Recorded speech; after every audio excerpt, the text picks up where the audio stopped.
what I want to talk about is how is technology sort of dictating how we go about living our lives. This is what a camera looked like at the time American law jurisprudence was trying to tackle with whether or not you could photograph people in public. And the outcome of that was that basically if you can in fact photograph people in public without their permission. This is what a telephone looked like at the time American jurisprudence was tackling with wiretapping and whether or not you needed a person's consent to actually record their conversation. And it came out the opposite of photographs. It came out that in fact you do need a person's permission to record their conversation. And whether you need all the parties to the conversation or just one depends on which state you live in. But in some sense you needed permission. Does anybody know what this is? See how young people, old audience is? Just checking. One day I'm going to give this talk. Okay, so this is the Sony camcorder. And this came out in the 1980s. So because it didn't have a mute button, it meant that there was no way that people could record video and not record sound. And so one of the things I predicted, I said, look, you know what's going to happen is somebody's going to record video and they're going to go to jail for a felony charge for wiretapping laws. Whoa, I hear it now. That worked. Is it too loud? Whoa, down. How's that? Is that better? If it gets to, okay, he's giving me the thumbs up. Okay, and sure enough, that's exactly what did happen. There were these cases of various kinds of incidents. For example, there was a parent who put a video recorder on her son and used it to record how the bus driver was treating her son very poorly and captured the entire thing on tape. Now, for those of us who are parents, we're like, go! And then the police came and arrested her, not the bus driver, on felony charges. There was the example of a protest happening at Boston University, and someone began videotaping the police being very aggressive with the protester. And the police stop harassing the protester and turn around and arrest on wiretapping, for wiretapping the person who was videotaping. So nowadays, many other questions have come up around this clash between this dissonance we had between photographing people in public and recording them. But it all started with an interesting technology design decision, one for Sony having no camcorder. And today, almost every cell phone still has no mute option. So it reminds us that not only did the technology design happen, and we began changing our laws around it so that mothers didn't go to jail, and so that we can, in fact, videotape the police in the actions that they do in public, but we had to actually change our laws to make that happen, or change the way cases were interpreted. And so this means that technology is having a profound effect just based on the decisions that are being made. And so this is why I say this point about technology really is the new policymaker. Let me give you some other examples. This is a Sleep Number bed. It's an air mattress. And so basically the way Sleep Numbers works is you have these chambers, and you can basically, how much air you want to put in it determines how soft or hard the mattress is. And so that's the basic idea of how it works. Not a particularly controversial issue. Except this is the new Sleep Number bed with Sleep IQ. Sleep IQ, you can pay for it and get for a few $100s more. And when you wake up in the morning, you can use your app to go see how well your night was. And it gives you an overall score of how good your sleep was. Now, throughout the night, it's measuring everything that happens on that bed. So for example, a 15-pound cat, okay, a little fat cat, it actually picks up his breathing and the fact that, and where he physically is on the bed. That's how sensitive it is. It picks up heartbeat and temperature and so forth in a bed. And the information that gets captured by the Sleep Number bed is not contained at the bed. It's not like I get to go look at the bed and see what's the answer. It's all shipped out through my Wi-Fi to go to a server maintained by Sleep Number that I then connect to with an app, which means it's information going outside the home. A design decision made by the company. This is the Apple Watch, and I have one here. And so the Apple Watch also is monitoring everything I do. It has quite a few different instruments in it. So for example, it can actually track where in free space my hand is doing and what movements it's making. It's tracking my heartbeat. It's doing a lot of the same kinds of things as the Sleep Number bed. But Apple made a different decision. The information on the Apple Watch isn't going to a central repository, but yeah, it even tells me when I need to move around.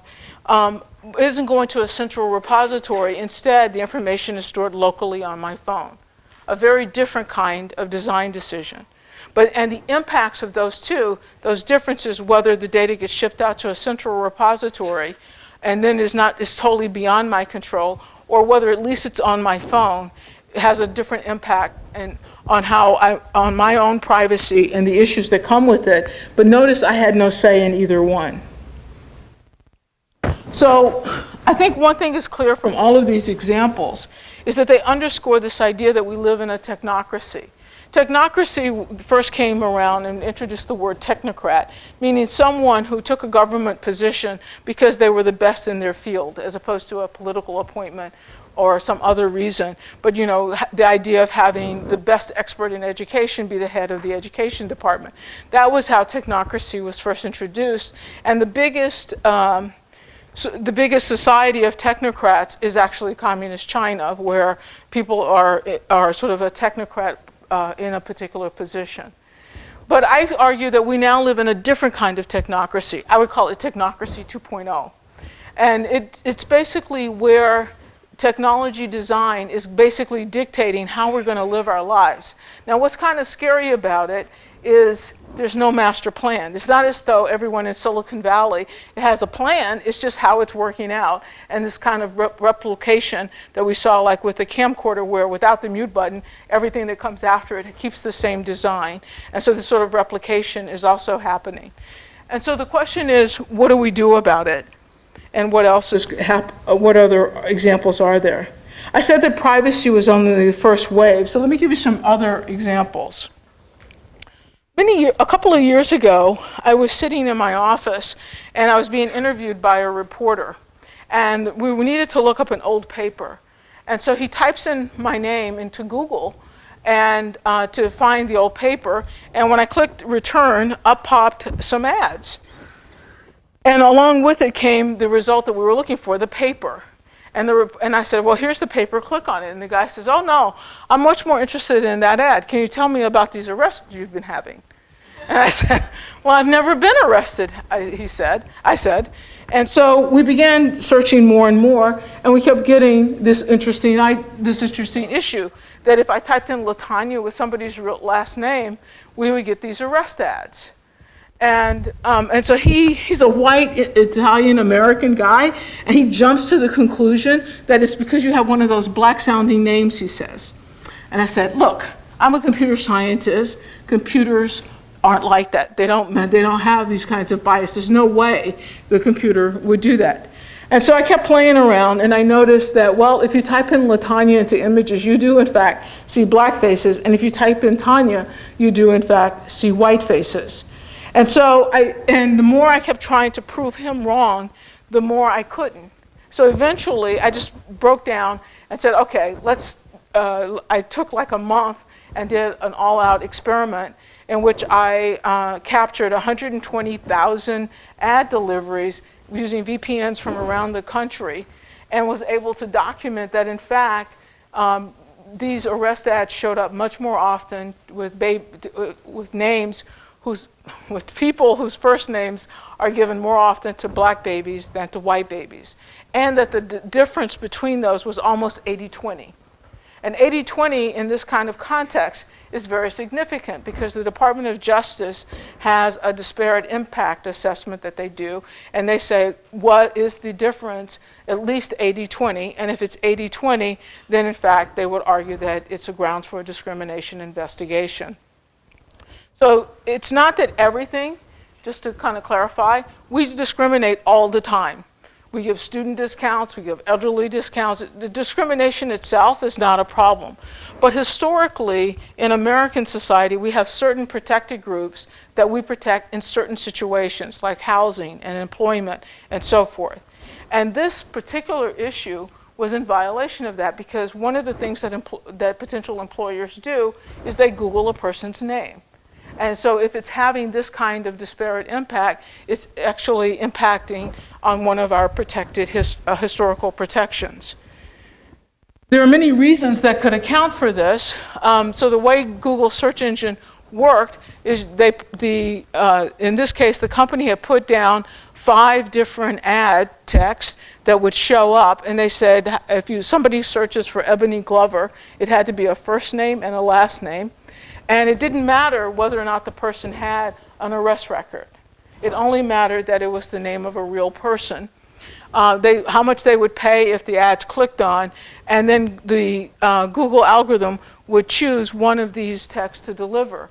The one that it chooses is the one that makes it the most money, which is kind of an interesting effect, because it could be that we were seeing this effect because of the choices that the company made. It could be that all 5 of these had arrests in them. Or it could be that a couple of them were neutral, but people tended to click more often on the arrest ads for black names and not as much for white names. So it's kind of, it began a whole conversation for several reasons, this case, around what became known as algorithmic accountability. The idea of how do I study an algorithm and know whether or not it's having a disparate impact or having a particular outcome, and if so, what should or could or is going to be done about it. And so the reason I show you this is because intent doesn't really matter in these cases. It just matters that it is in fact the effect. So I hope you agree with me, or at least allow me to go on anyway. We do in fact live in a technocracy, and that all of these types of values are up for grabs. So let me give you another example. The Pittsburgh Courier was once the country's largest black newspaper. And so whenever they wanted to give an ad like this one for Neiman's, they had a staff who would review the ad copy beforehand to decide whether or not the ad was appropriate for this audience. But today, the Pittsburgh Courier looks like this. It's a website, and Google primarily chooses what ads will show up on it. And so that's kind of an interesting shift around what kind of ads might show up and the fact that they no longer have control. And so one of the things that we became interested in is this effect at the FTC. So let me show you an example of it. This is the website for Omega Sci-Fi, and in 2011 they had their 100th anniversary. Now, a lot of people like Congressman Clyburn, Earl Graves, NSA executives, a lot of Michael Jordan, Shaquille O'Neal, a lot of really well-known black men have come through this fraternity. And so this was their 100th year anniversary, and the question was, what kind of ads showed up on their website? Well, there were ads for graduate degrees, and that sounded pretty reasonable. And there were also ads about taking vacations, and that sounded pretty good. But then there were also ads like this. And sort of these unwanted ads, implying criminal records and so forth. And then there were also ads for credit cards. So the FTC includes the ability to, the Credit Card Reporting Act is covered, the Credit Reporting Act is covered by the FTC. And so we became to focus on what kind of ads showed up here and how do they fit in the scheme of credit card ads. So we looked at on the far right are the most highly praised cards. The top praised card would be American Express Blue. On this side are the most harshly criticized cards. Cards that if you look online, people will always say, please avoid these cards at all costs. What you see highlighted in orange are the examples that only the ads for cards on the left showed up on the Omega Sci-Fi site. Which is kind of interesting, because you could say, then, where did the American Express Blue card show up? So now on the right, we see all the places that American Express Blue cards showed up. And oh my goodness, they look like a lot of educational sites, which only goes to beg the question even more as to why that ads never showed up on the Omega Sci-Fi site. So this again underscores the idea or the issues that algorithms are making decisions and that we somehow need a way to think about how do we hold them accountable, how do we assess them. So there's a good and a bad to that work. The good thing about that work is we began to see that we could use technology and experiments on technology to see what a black box piece of technology was doing. Was it adhering to the rules that we expect of society, or was it not adhering to them? And then began to think about how to address them. So let me share with you then another example. This is also work from the FTC. We were interested in, we've heard a lot of times people say, there is one internet. We all share the same internet. But we became really interested in the question of, well, is it really the same internet? Do we really have the same internet experiences? Motivated in the back of our minds is the Omega Sci-Fi example.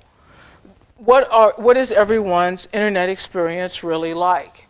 And so when we look at the internet, meaning all of the places that we use ComScore data, so we looked at all of the places that some number of households in the United States had visited and purchased from their entire online activity done from those machines, and we knew the demographics of those households, we began seeing some interesting patterns. So one pattern that we saw is that the first 10 sites roughly tend to be, everyone is sort of the same.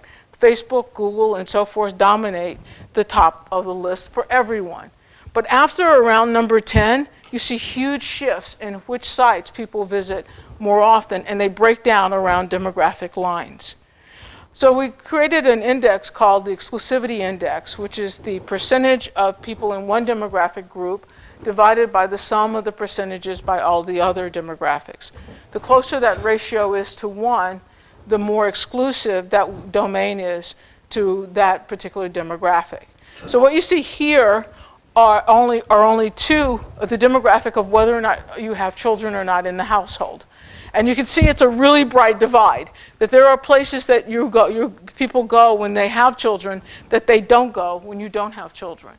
And so the red line that you see going across the top there is 2 standard deviations up. So we consider something that's way up there very much more exclusive in terms of reporting.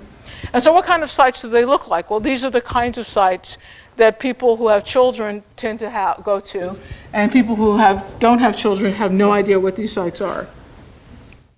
Here's another example based on just race. Again, we see sort of a muddled effect. We see some that are rising very high up above the two standard deviation cutoff. And what do those domains look like? Well, for Latinos, Univision is number 1. And you kind of sort of looking at that list, you would think that makes sense. Similarly for Asian, I see India Times and Yoku and so forth, and that kind of looks right. Then if we look at blacks, we see World Star Hip Hop, but then number 2 is Foot Locker. And it's kind of interesting that a higher percentage of blacks visit Foot Locker than any other race. I think that's really interesting. It underscores for us that you can't always use the name as a predictor of which websites may be more exclusive to one group than another. And I'm certainly not going to even touch the idea that legacy.com is the most exclusive for whites. Yeah, that's another study. So if you know about that people are experiencing not one internet, but there are different internets, there are different internet experiences, then this was very insightful as a tool at the FTC. So another thing that the FTC does is fraud.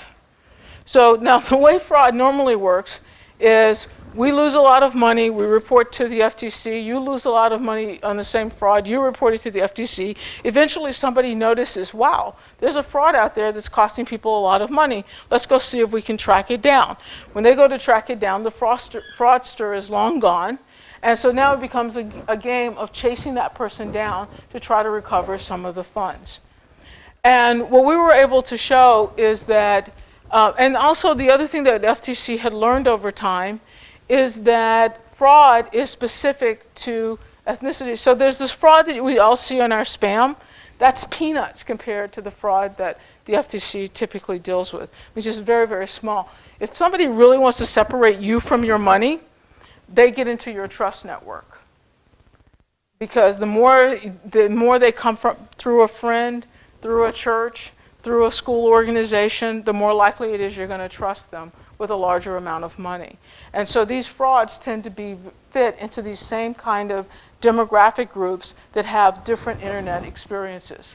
And so what we began doing is using the internet experiences to identify where the frauds are likely to occur. And so what you see in red were signals for which we believe we were highly successful. So that's a lot of the FTC work. Let's talk about another example. And what we're starting to see now are, on the one hand, they're kind of the same kind of creepy Latanya examples as always. But on the other hand, there's something a little different about these than my normal creepiness. What's different about these, though, is there's a kind of empowerment happening, a kind of use of the technology that allows us to see something that we didn't see before and do something that we couldn't do before. So let me give you another example. We were interested in all the places health data may go. And this is work I did before going to the FTC. And the idea is that so much of the data sharing is just hidden. You can't tell. Yes, I signed the data use agreement or whatever, but I have no idea who are all the people that you might be giving the data to. So we began tracking all of the places that the information may be going from a patient who visits the hospital. And we did this through breach notices and through Freedom of Information Act requests. And if you actually visit the site, thedatamap.org, and you click on one of these nodes, it lists for you the actual companies involved and the basis on which we made that determination. And then we began studying this graph. And so what you see here are some interesting things, like, for example, the flows that you see in dark are flows that are not even covered by HIPAA, our medical privacy regulation in the United States. And that's kind of interesting that more than half of the flows aren't even covered by HIPAA. So that was kind of interesting. And then another thing that we saw was this discharge data. Now, how many people have ever heard of hospital discharge data? Okay, so most people have not. How many people have ever been to a hospital or gone to a doctor? Okay, you're in it, right? So most states passed a law that every time you go to the hospital or to a doctor's office, a copy of the information, primarily a copy of the bill, goes to the state.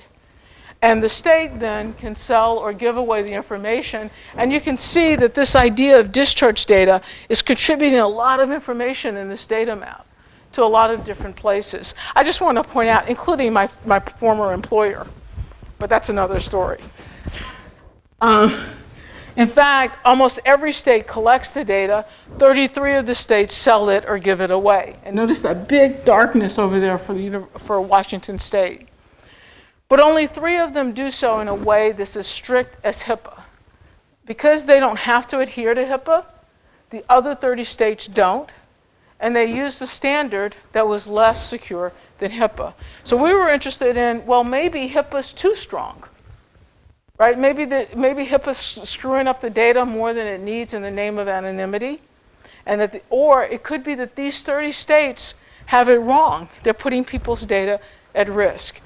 So for $50, I purchased a full year's of this health data for the state of Washington. And it came with about 300 fields of record for every hospitalization.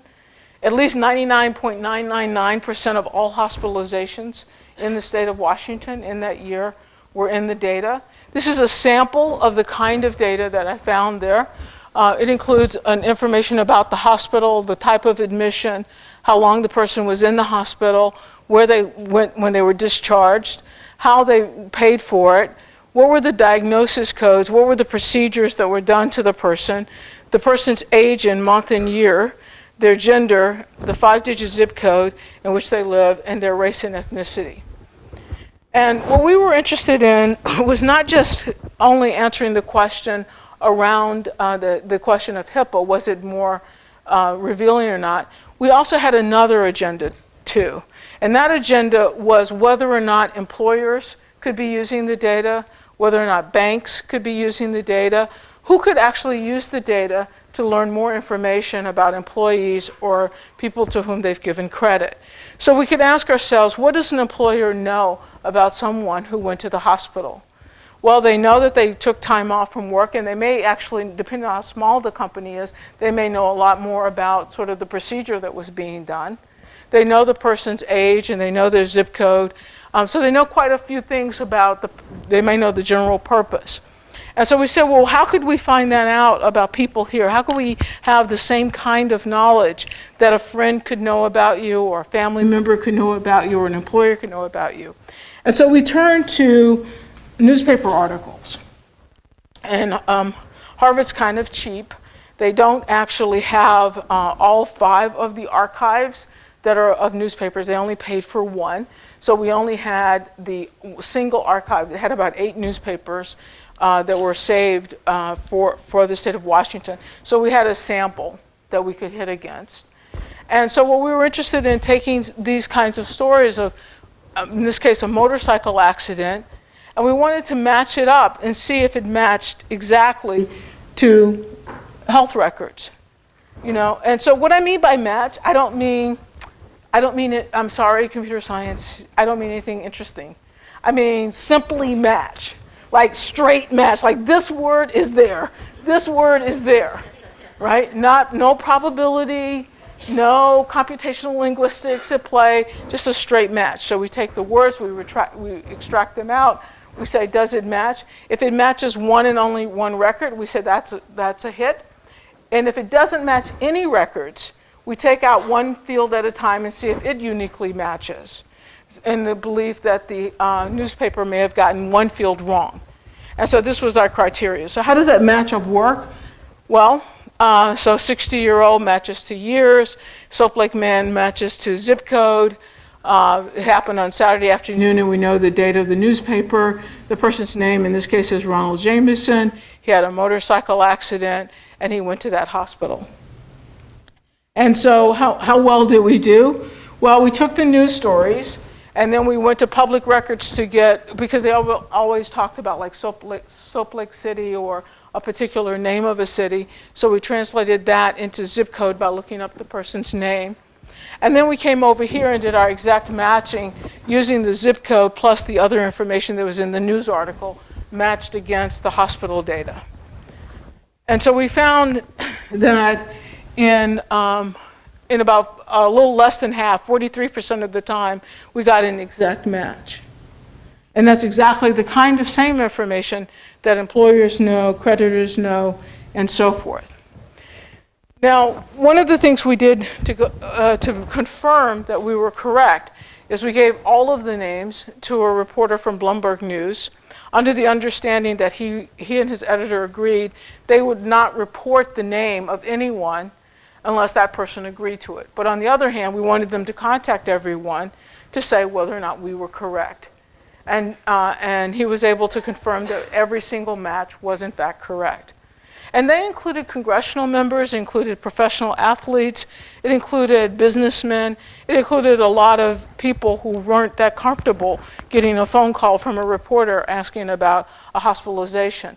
Because one of the things that's hiding out in that data are things that have nothing to do with why you went to the doctor. So if there's drugs in your system, you went there because you got in a car accident, but that will still tell us whether or not there were drugs in your system. will tell us whether or not you had sexually transmitted diseases, even though you didn't go for anything. You went there because your arm is broken, right? And so, so a lot of other kinds of information were hiding in the data as well. So who's been buying this data? So we issued FOIA requests, this is a Freedom of Information Act request, to all of the states and asked, who have you been selling this data? Who have you been giving it to? And here we really expected to see the universities topping the list. That is, you know, I know my colleagues are getting it all the time, public health, for many great, fantastic studies.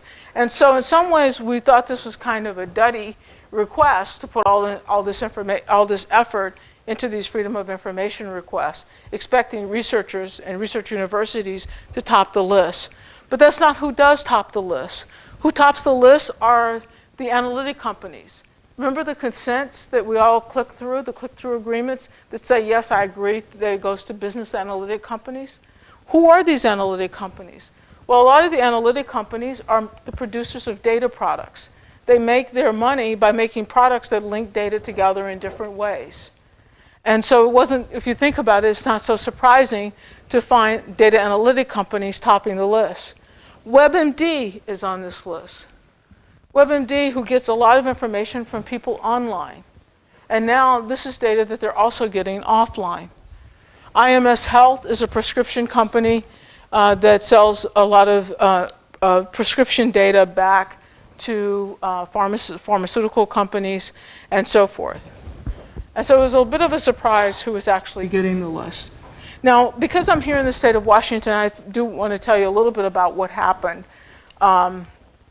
So you can imagine one day, the person who is in the Department of Public Health gets a phone call from me that says, I've re-identified your data. It doesn't usually make a person happy. So but I have to tell you, she was fantastic. She was really fantastic. You know, I've given many of these phone calls and they don't usually go so well.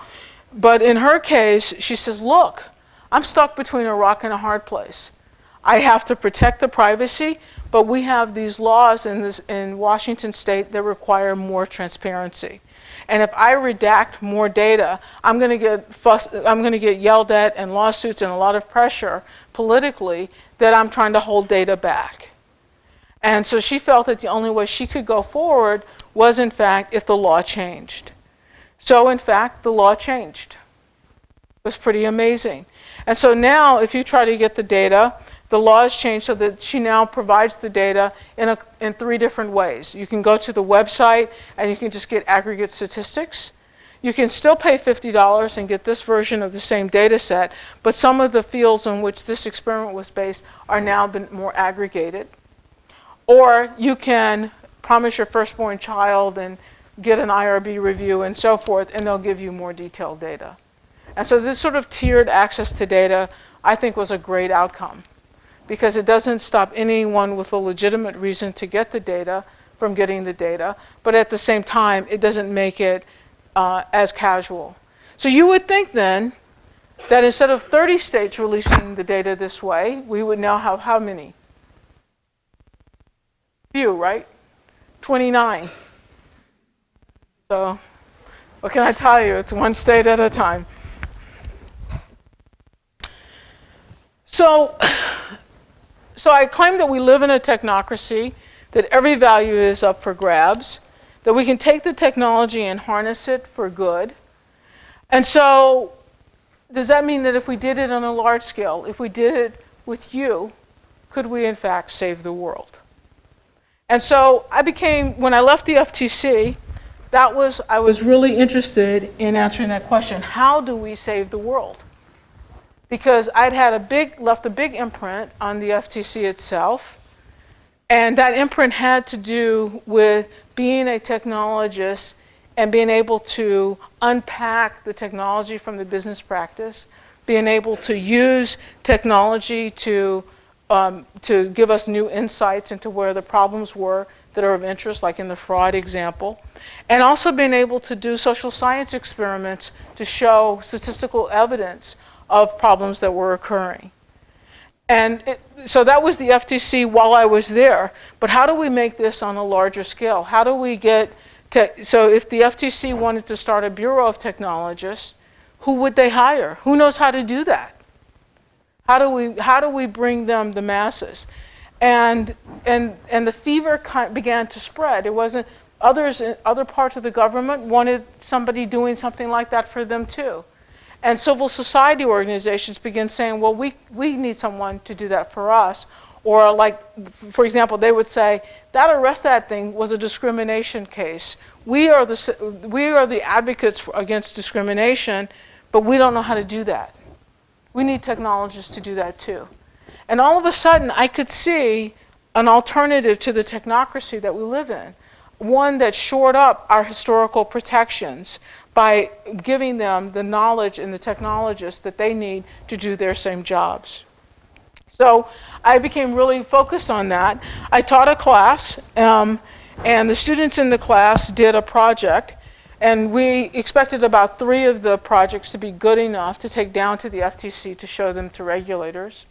And in fact, I had made a sort of a bet with the students. I said, well, if any of you do a project that's good enough in consumer protection, I will take you down, I will fly you down, actually my actual words were, fly you down to DC to meet with regulators. And in fact, we took 26 students. Yes, a budget buster. Especially because they reminded me about the fly part. But it was really an amazing experience. It was supposed to last for 2 hours. It lasted for almost 4. The regulators, who you have to realize many of the regulators are lawyers who are aging, and the students who are the closest to the technology were talking about apps and problems that the regulators had not really heard of. And even if they did hear of it, they hadn't seen this way of thinking about it or exposing it or testing for it.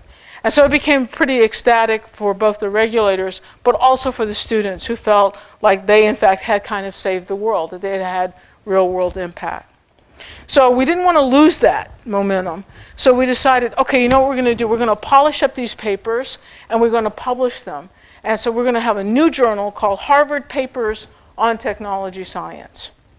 And so I then reached out to 50 of my colleagues from around the world, and I said, look, we need people to help us vet these papers. And when they all said yes, without any of the explanation about the students or anything like that, when they just said yes, we realized that this is so much bigger than a Harvard thing. And so we launched this paper, this journal called Technology Science. And so let me show you some of the kinds of works that have come out in technology science. So one of them is by Daniel. Daniel is the one who wrote, he said, look, I can do you one better than your fraud by looking at these websites. I can track fraud for you in real time. Not something that you have to now go find the fraudster later. I'm going to use Twitter streams and track it in real time. That's a huge, big change shift for the FTC. Right? And so that was kind of cool. So his paper's there, and the technology has been given to the FTC. Another example were students who showed that when you visited Princeton Review's website, and Princeton Review, as you may recall, does online tutoring for SAT scores. When you visit their website, they required a zip code before they would give you a price. And so the students mined out all 32,000 zip codes, what was the price given for each of those zip codes by the Princeton Review. And what they were able to show was this kind of regional effect, that people who live in Massachusetts pay the highest possible price, and people who live in Washington State generally pay the lowest possible price. And clearly people in Massachusetts don't like that. But that's at this scale. ProPublica, Julia Angwin at ProPublica took the data and began looking at a much closer level. And when she looked at a really close level, it wasn't every zip code. In fact, it was the zip codes more often of Asians. And so that if you were Asian, you were almost twice as likely to pay the higher price. It's very interesting. And so ProPublica's paper is also on technology science. Another paper, this particular paper shows you that the same hotel, the same rental car, is different pricing. Now we're all used to flights we're used to being on a plane where no two people pay the same price for the ticket or for that seat, But we're not used to hotels having such different prices, and we're not used to car rentals having different prices, depending on from what country I ask the price from. And so this is what gets documented here using VPNs. Two students of mine, different one. This is an Airbnb study. It showed, so there had already been an earlier Airbnb study in New York City that showed that if you were a black host, you tended to earn 12% less. Your prices tend to be around 12% less for an equivalent housing than white hosts. And so the students were interested in repeating this, but instead they chose the Berkeley area in California, and they were interested in comparing whites and Asians. And they showed an even larger effect that on average, Asian hosts earned almost 20% less than their white hosts for comparable housing. And so this is a pretty dramatic effect. And Airbnb has since contacted us about some strategies that they think will combat that concern. This is a study that got a lot of media. This was our first paper published. This was a study by Iran. Iran, for years, Facebook Messenger had a privacy leaking problem that whenever you sent out a message, it would give out your GPS location. And not to just your friends, it could be to the friends of friends and so forth. And so oh boy, that was good. There, how's that? And so Iran decided to make this graphical. So he built a Chrome extension that visually would show you all of the locations of people who were sending Facebook Messenger messages. And so as soon as he did that, 9 days later, Facebook changed it. They changed it where you had to opt in instead of it being on everyone. This particular story has also gotten a lot of traction because he had gotten a summer internship to work at Facebook, and so they waited till he shows up and then they rescinded his offer. It's okay, he ended up with a better job and a lot of fame and articles around the world because of that story, and even an op-ed on Time magazine, so he's good. But I'm not sure Facebook was so good. They certainly did not win. This was also work done while we were at the FTC. What you see on the left are the top most popular apps, and what you see on the right are the domains to which it's sending personal data. And so if you visit the website, it'll show you for each of the domains, for each of the apps, what personal information it actually sends. But it's kind of amazing how much information is going and to whom it's going, and the fact that most of the apps are giving the information to third parties that you've never heard of. Another study, this is also by students, who looked at Facebook privacy policy over time and measured it against these various measurements that were used on health data privacy policies, originally developed by Microsoft, PricewaterhouseCoopers, and patient privacy rights. But they applied it to Facebook's privacy policies over time to show what we all know, and that's sort of that the quality of their privacy policies were going down. And the only time it stopped that progression was when there was intervention by the FTC and public outcry. This is from two of my students who actually now have a company here in Seattle. And what they were able to show was that at first on the Affordable Care Act, the health exchanges, the large companies stayed out. When the large companies decided it wasn't going to go away and they decided to come in, they raised the prices by over 70%. And so one of the things that happened shortly after the paper came out was the Center for Medicare and Medicaid now requires more documentation. As I understand it, requires more documentation if an insurance company is going to charge a higher price. This is a re-identification experiment of that IMS health data, the people that I said is the prescription data. This is data that they collected from South Korea, and we were able to reverse engineer it to get what's equivalent of the Korean Social Security number or their national ID number. And similarly, we showed vulnerabilities. Another student showed vulnerabilities in Iceland's number using apps. And we talked about this re-identification. And we've also published some remedies, proposed remedies. This is sort of like the tier system that we talked about that Washington State adopted, but just on a more generalized scale. Now, what's really interesting about those, that's not even all of the stories that have been published. It's not even the most popular. It's not necessarily the most anything. It's just a sample. And we only started in August. So when I say that the world comes down to you and your ability to save the world, I really do mean that. Because these studies, every one of these experiments, a simple experiment, has had a huge impact. Just huge impact all over the place. And something that everyone in this room could do. So I'm going to stop there and open it up for questions because I sort of went on for a while, and that'll give us a little more time to talk.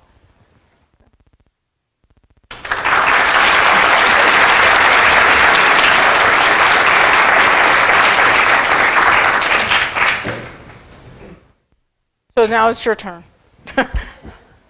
Any questions or comments? What impact should this have on our curriculum? So this is a great question. So one of the things that's kind of so normally when computer science joins another discipline, they create their own sort of body of work that then goes on. So for example, computer science crossed with biology has given us bioinformatics, and then it goes on to study it. And so this is that time in which computer science is often joining with some other discipline to tackle problems in an area, and it produces its own body or its own discipline, its own kind of problems to solve. This one's kind of a tricky one, this technology science, because there's no one discipline that could join with another discipline. If you look at the breadth of problems that the students address, some of them were done economic analysis, some of them were statistical analysis, some of them I didn't show, but they were algorithms that you had to either analyze or new technologies that had to be built. Some of them were legal analysis to make the case that this was actually in violation of a particular law. And so what makes that hard for technology science is that it's not as simple as taking two disciplines and fusing them together.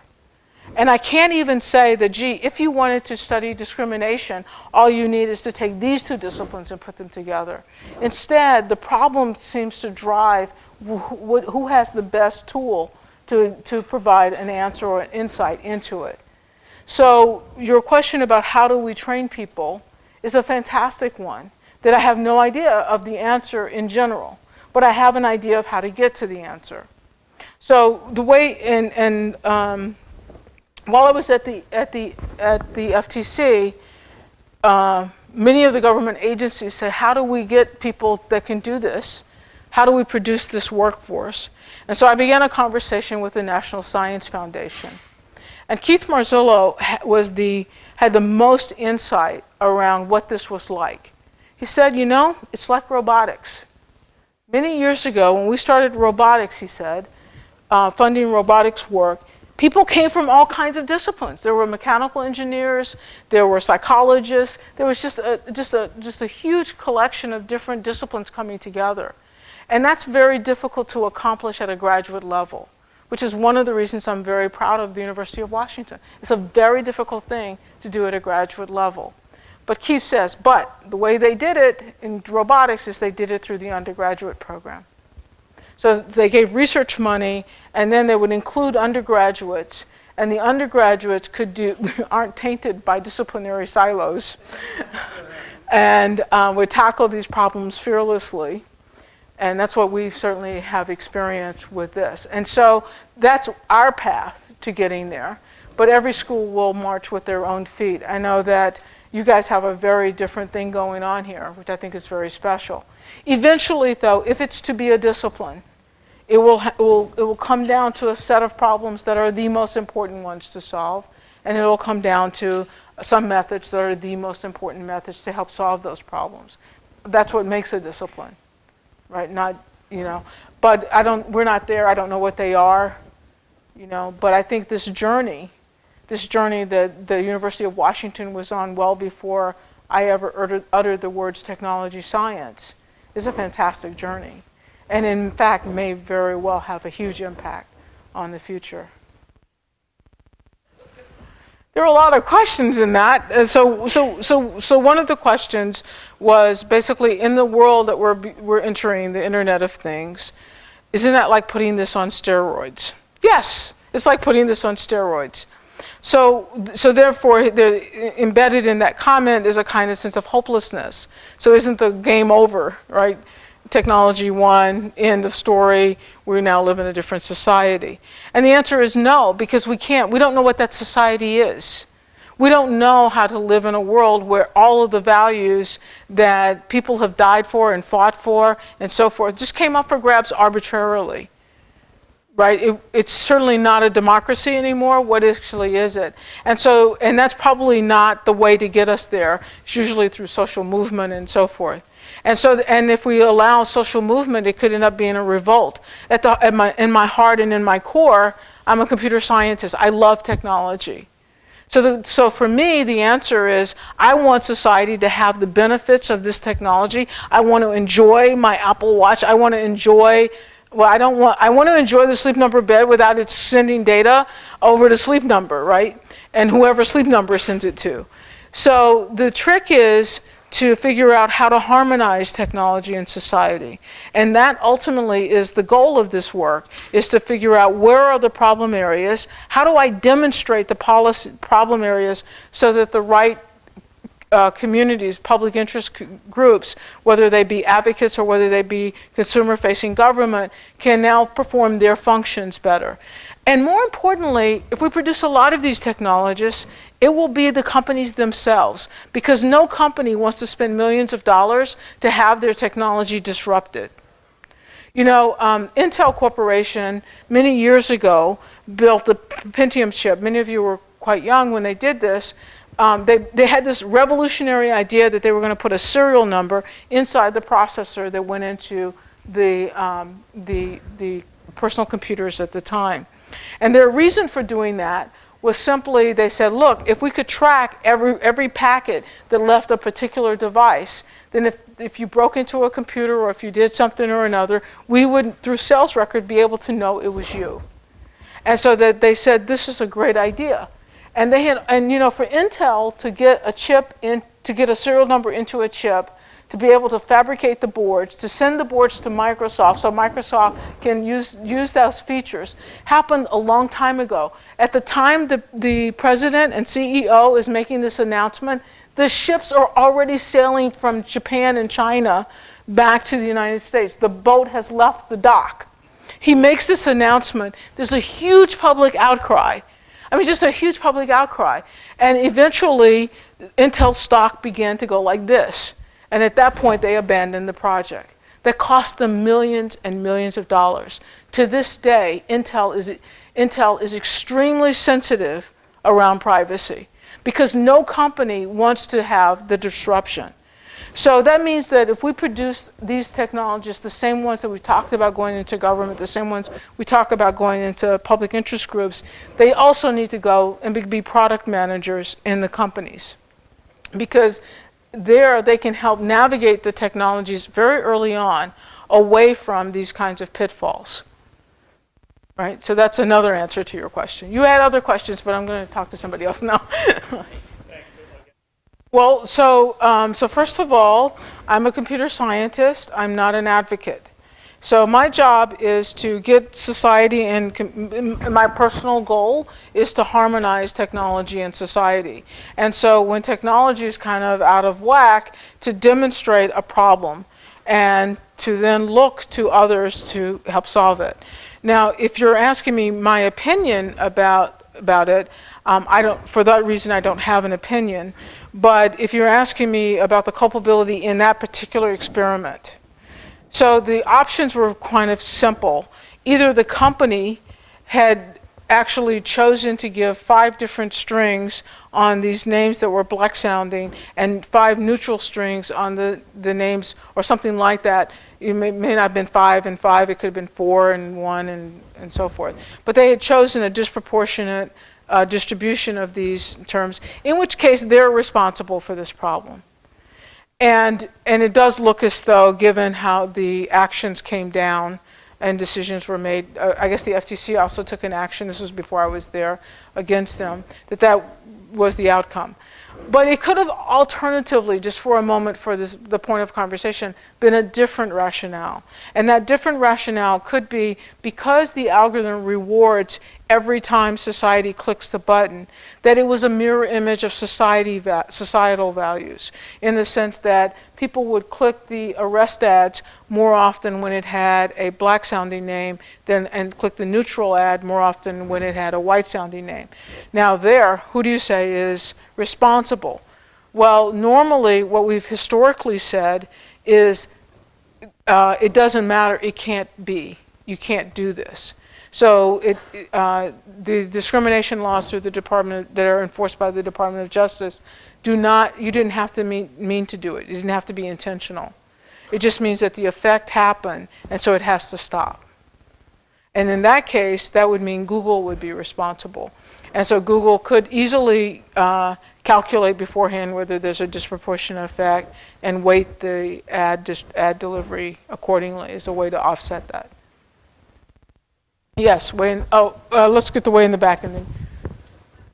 So we have a paper coming out in Technology Science by Arvind Narayan, who for those in computer science fame, was the computer scientist that showed the vulnerability in the Netflix data, the re-identification in Netflix. But the paper that he's coming out with in computer science is an ethical analysis of a technology. And I think that kind of paper is very powerful, because you had to understand the technology well enough to get into the ethical issues, and he does the ethical issues a lot of good service. And so that's a kind of merger of the community that you're talking about. At the same time, yes, right, technology science papers come from all disciplines, because in fact we can't say only these 3 disciplines get to play ball. There seems to be a space for all of them. And I think when you read Arvind's paper, you really get a good sense of, wow, I'm really glad he was in that spot at that time, that he knew this, and that he could share this and give us this insight. And so, yeah, we need a lot more people like that also. Arvind Narayan, he's in Princeton. It's not up yet, but check in a week. Well, this is a particularly difficult conversation, difficult issue. So let me first to level set why this is a difficult issue. So often I will say that Mark Zuckerberg could create Facebook in Cambridge, Massachusetts, but never in Cambridge, England. And the reason for that is the way privacy laws work in the United States. So basically, in the United States, if you have a naked body and the privacy law is a little circle each law is going to cover your body. In the United States, we have 2,187 privacy laws. They're little bitty circles, and they pretty much stack up on top of each other, leaving almost the entire body exposed. If you talk about privacy in the European Union, it's like a cloak that drapes the entire body. So from a privacy standpoint, one seems really comprehensive, and the other one seems kind of like the Wild Wild West. But if you're doing innovation, then because there's no privacy law forbidding it, you can do whatever you think is the right thing, whatever you think will sell, and it's good until it isn't, right? And if you're in England, and the first thing Zuckerberg would have to do is go get permission from the Data Protection Agency. Is it okay for me to hold personal data and use personal data and let other people see it? And you know what? That would just take so long and so laborious, he would just go find something else to do. And so this relationship between innovation and our piecemeal privacy laws is huge. It is one of the reasons innovation is happening here more so than elsewhere. So it's not as easy as to say we can look like Europe. Because if we look like Europe, then it's not clear. First of all, it has to go through a political process. It's not what we want. It's part of what you're asking me, what do I think can happen? And just politically, I just can't see that ever happening. I don't ever see a comprehensive privacy policy in the United States unless some huge disaster happens. It would have to be pretty catastrophic. On the other hand, there's the image of the Apple Watch. a different design decision, a different way to do something, a different market value on privacy. Technologies that people are thinking about developing in ways that empower the individual, giving the individual control. More and more we see examples of that on the research that graduate students are doing. And so I think that these things become game changers. So the game changers may have to come through that kind of market lens. Because right now the EU can cause a bit of obstacles, but at the end of the day, the EU wants the same technology. And so, it has to be a change on the terms of the technology to be the biggest change in terms of consumers. Now we can shore up our protections, and that will be good at making companies think twice about things. We can put new people, technologists, into companies to help navigate products away from these problems. And I think that kind of thing will help, and creating a market value that's more gives the user more power and is more privacy sensitive in the case of privacy, I think is another way. But comprehensively, I think if that's your goal, that's a really tough call. So much.